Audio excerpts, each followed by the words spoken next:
ابو محمد من قدو كل الشباب بيحبوه، كل الشباب من قدو كل الشباب بيحبوه، وابو محمد من قدو كل الشباب بيحبوه، وابو محمد من قدو كل الشباب بيحبوه. العافية. حياك الله ابو محمد، وسعدنا وشرفنا حقيقة انك تكون معنا، وهذا اقل واجب نقدمه لك ولاخواننا الذين خلف الكواليس. ابو محمد، الجمهور يعني يرى اسمك دائما ابراهيم عمار، تصوير ابراهيم عمار. تعرف بابراهيم عمار ابو محمد، نريد ان نعرف ابو محمد اكثر. منذ متى توظف في القناة؟ بعتبره فضل كبير قوي قوي من ربنا سبحانه وتعالى ان هو يعني لقيت مكان في قناة المجد، القناة الحقيقة يعني كلنا بنشعر بالانتماء ليها، يعني مش عشان انا بشتغل فيها وعشان ظهرت فيها، لكن فعلا يعني قناة كل واحد بيتمنى، او كل واحد يعني عايز يرضي ربنا يتمنى ان هو يكون منتمي للقناة دي او بيعمل فيها. يعني ابو محمد، كم سنة كنت في مركز المجد في مصر؟ أنت لا، في مجد القاهرة قعدت حوالي سنة او سنة وشوية، ثم بعدين انتقلت للرياض على طول. العام كام؟ نسأل يا شيخ، نسأل. من 2004. 2004. تفضل. حبيبي ابو محمد، طبعا ابو محمد يعني كثير من صفاته التي لا يستطيع ان يحكيها هو، ولكن نحن نشهد بها. هو رجل حقيقة جمع بين الصنعة وكذلك ممتلئ بطاعة الله عز وجل، أول من يذهب إلى الصلاة وما يجلس في الصلاة وآخر من يقوم بالمصلى. أقول ذلك يعني أعكس الصورة التي يجب أن يكون عليها جميع في هذا المجال. لكن السؤال الغريب، حضرتك دخلت خريج كلية فنون جميلة زي ما تفضلت، قسم تصوير سينمائي. قسم تصوير سينمائي. نعم. يعني أنت داخل أصلا هذا القسم وأنت عارف أنه ما في مجالات إسلامية ولا مجالات محافظة. كويس. فهل بداية حياتك اختلفت عن الوضع الحالي؟ كنت في الأول غير يعني محافظ ولا شيء؟ مش حكاية غير محافظ، بس يعني ما كنتش أعرف محظورات التصوير في الأول. هو الحمد لله يعني من البداية يعني كنت ببحث عن التزام، إنما لما دخلت تصوير كنت طبعا بصور يعني على أساس إن أنا يعني داخل عملية فنية، وإن أنا بحب الفن وبحب الفن ده، وكنت داخله وانا بحبه فعلا.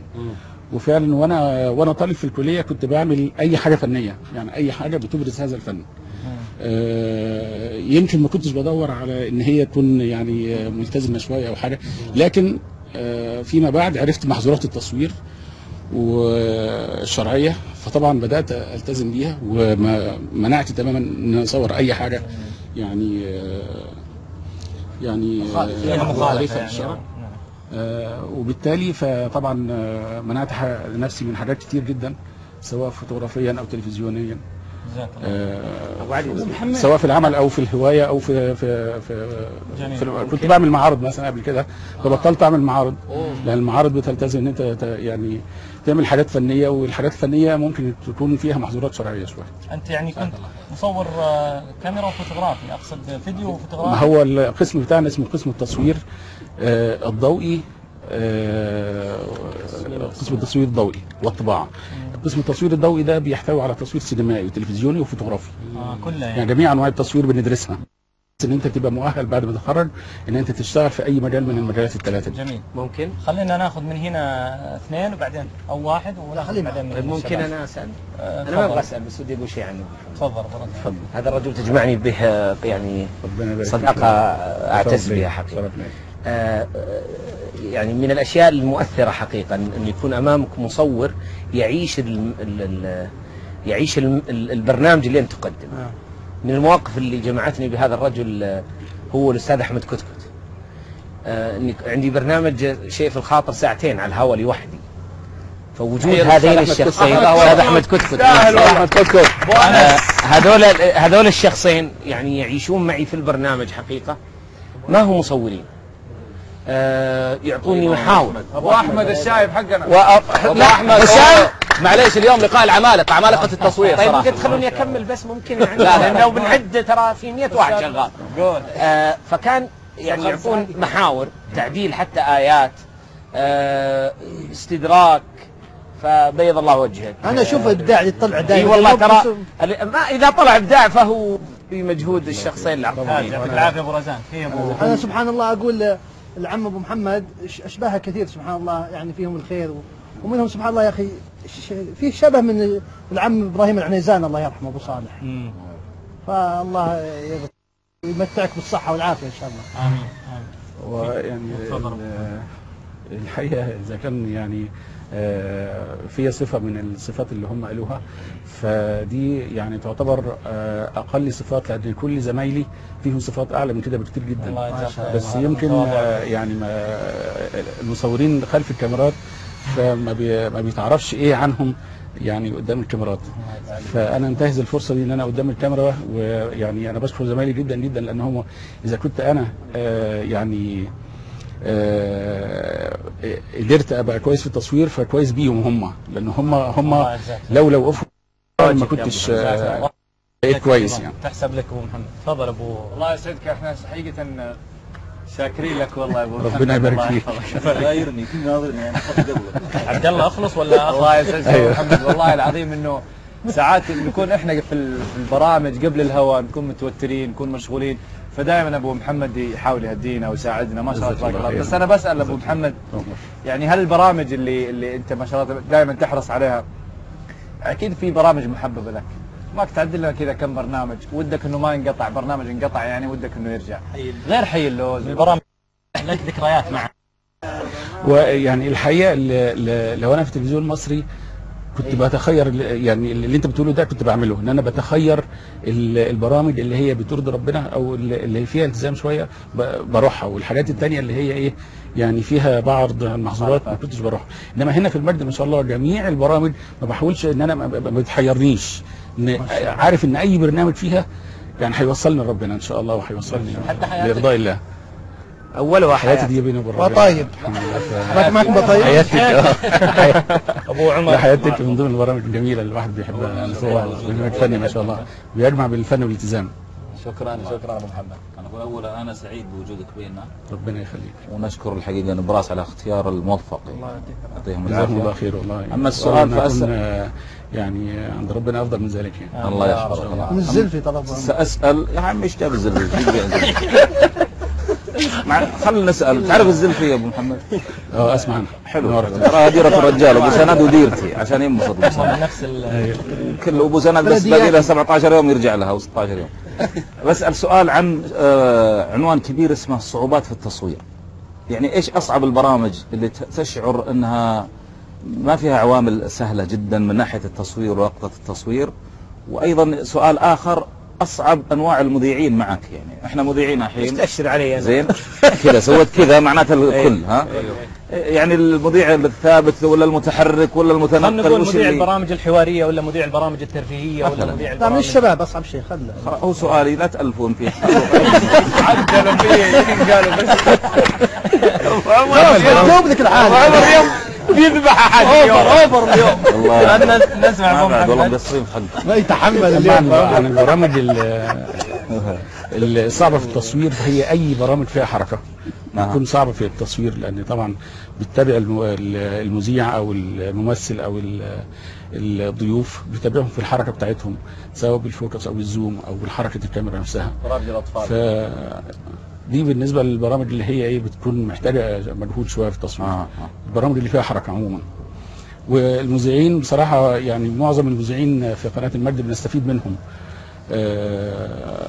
ويعني مش عايز اقول اسماء، بس يعني الاستاذ علي مثلا عزازي بنستفيد منه كتير، والاستاذ وليد وحضرتك وكل المتنحنحين. شيخ الخاطر الله كل المتنحنحين. الله يحفظك. الله يجزاك. جزاك الله خير. ومسرحي يعني درجه اولى، يعني كينج في المسرح. اذا طلع المسرح ما شاء الله تبارك الله كينج، واتمنى ان يستفاد منه يعني حقيقه في القناه. شارك معنا في مسلسل احلم بيوم. كنت اتكلم مع اسمه الاخ محمد غزي اللي كان صالح اللي كنت انا عنده. هذا الرجل انا اللي كنت انا عنده. الرجل هذا سبحان الله كان يمثل في مسرحيات، وبدأ طريق الشهرة بشكل يعني قوي، بدأت الأنظار تتجه إليه في المسرح. فسبحان الله قلت له طيب وش اللي خلاك تترك المسرح؟ يقول سبحان الله يعني مع بدايات الشهرة الله عز وجل من علي بالهداية، ما شاء الله. فتركت المسرح لوجه الله. يقول والله تركت الأمر هذا كله ولا أدري أين سأذهب، ما أدري يقول وين بروح. وسبحان الله كلمني أحد الزملاء أنه في وظيفة في قناة المجد، وظيفة إدارية أو شيء زي كذا. يقول فسبحان الله تركت المسرح لله عز وجل، فعوضني الله عز وجل بمكان أبرز فيه هوايتي وموهبتي لكنها بالحلال. والآن ما شاء الله من النشطاء يعني له برنامج هالسنة قطار الخير يقدمه في قناة المجد، في قناة مجد ماسة. وعموما يعني تحية كبيرة لصديقي محمد غزي هنا ومثله أبو محمد وغيرهم كثيرين. يعني إذا تركوا شيء لله عز وجل وعلم الله عز وجل صدق النية ستجد مخرج بإذن الله تعالى. شباب بس عشان الوقت ترى بدقيقتين بس عشان مين قال لك؟ سؤال سريع بس عشان المشاهدين يعرفوا الجهد اللي يبذل أبو محمد والمصورين جميعا. كم ساعة في أي برنامج؟ يعني أطول ساعة قضيتوها أمام الكاميرا أو ساعات قضيتوها أمام برنامج الموسم كم ساعة؟ الساعة 4 العصر للساعة 4 الفجر متواصلين. يبدو لي أبو محمد أحيانا في بعض البرامج في استديوهات المجد، عندنا استديوهين، أحيانا تكونوا تصورون في برنامج هنا تطلعون على الاستديو الثاني في برنامج آخر أيضا يصور موسم. لا في برامج أخرى في يعني يمكن 12 ساعة في اليوم تقضوها. لا بس مش على طول يعني برنامج الموسم ده يعني مثلا ما حصلش قبل كده يعني. أتعب برنامج. نختم بأخونا أحمد. عم إبراهيم، كان تقريبا فكرة جديدة جاءت اللي هو في مركز إنتاج الرياض إنه يختاروا بعض المتميزين وينحط إنجازاتهم على الشاشات الداخلية للمجد. أنا أقل واحد. فلما طلبت منك الإنجازات على أساس أحطها جبت لي قائمة لا تعد ولا تحصى، فجلست معاك على أساس تختار المهم منها. فممكن تذكر لنا بعض إنجازاتك اللي صورتها قبل المجد وبعدها؟ لا ما شاء الله على القائمة الكبيرة اللي جبت لي هي. فلو تذكر لنا الأشياء اللي قبلها. نعمة ربي كيف أحدث؟ إيش الأشياء اللي صورتها قبل ما؟ يعني حاجات كتير يعني وكلها حاجات عادية. يعني أي واحد من الزمايل اللي قاعدين ورا الكاميرات دولت عملوا شغل أحسن مني بكتير جدا جدا وأفضل مني بكتير جدا جدا وأكتر مني بكتير جدا. يعني الأماكن فكون إن أنا أذكر حاجات ليا فيبقى لازم كل واحد فيهم يجي يذكر كل اللي هو عمله. أكيد هيكون لهم كل واحد نقاط بس يعني هذا من تواضعك أبو محمد. أبو محمد أكثر. وهذه الفقرة يا أبو محمد في برنامجنا اسمها هذه يومية، اسمها شكرا لك. يعني لا استحق هذا الشكر والله تستحق إلا تستحق والله ومن القلب ومن الأعماق. الله يجزاك خير. جميع الأخوة اللي الموجودين هنا العاملين كل شبكة المجد تقول لك شكرا لك. حتى جمهورنا أنا أجزم يقينا وأعرف جمهورنا جيدا أنهم يقولون شكرا لك ويدعون لك في ظهر الغيب. أنا اللي يجب أقول لكم أنتم شكرا، وأقول لقناة المجد شكرا جزيلا جزيلا على كل اللي أنت يعني اديتيه ليا ولغيري. الله يبارك فيك. تستاهل كل خير أبو المشاهدين. جزاهم الله خير. الله يجزاك خير محمد وشرفت معك في الجلسة. شرف لينا. الله يبارك فيك. أسأل الله يا إبراهيم شكرا يا إبراهيم. شكرا يا إبراهيم.